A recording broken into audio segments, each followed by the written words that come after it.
Did you know that even though there are tens of thousands of words in the English language, you really only need about 3,000 of them to say anything you need to say?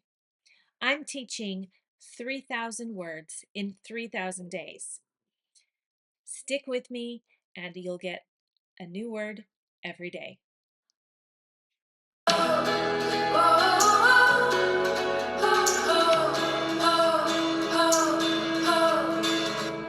Fellow. Fellow can mean a male person. Who's that fellow over there? So it can mean a male person. The thesaurus says that it can mean a romantic partner, but I've never heard it used that way.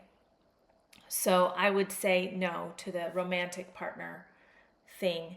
But it means associate or peer, my fellow, especially when it's used as an adjective.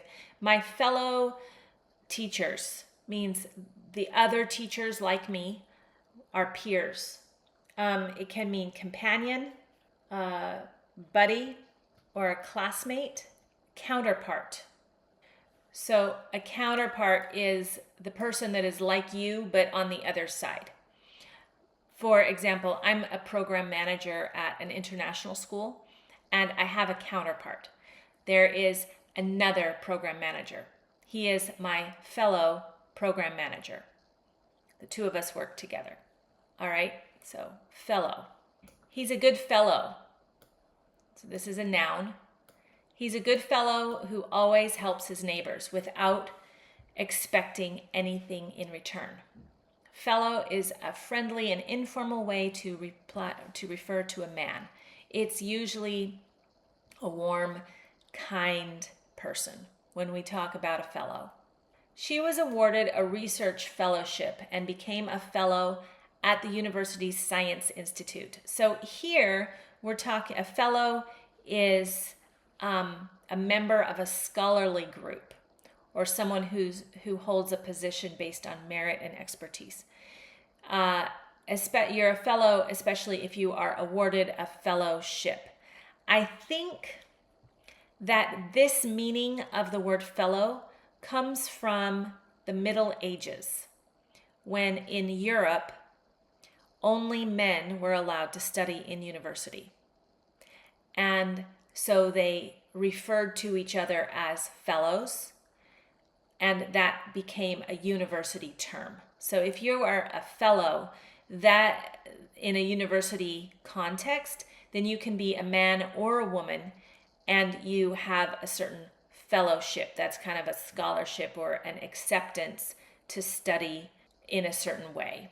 They chatted with their fellow passengers while waiting for the delayed train. So here it means shared or in the same group. That poor fellow lost everything in the fire. So the poor fellow, we're talking about a man, and we're feeling for him. Fellow is an informal term for a man, and it's usually used in a positive term, although here you're feeling a little bit of that poor fellow. It's a little sad because he's lost everything. We feel sympathy for him. He's not the kind of fellow you want to cross. Here, fellow is neutral or slightly ominous, but that's because of the context, not because of the word fellow.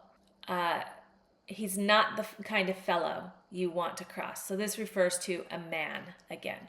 The opposite of fellow would be opposite, the word opposite. For example, I talked about my fellow, my counterpart, my fellow program manager.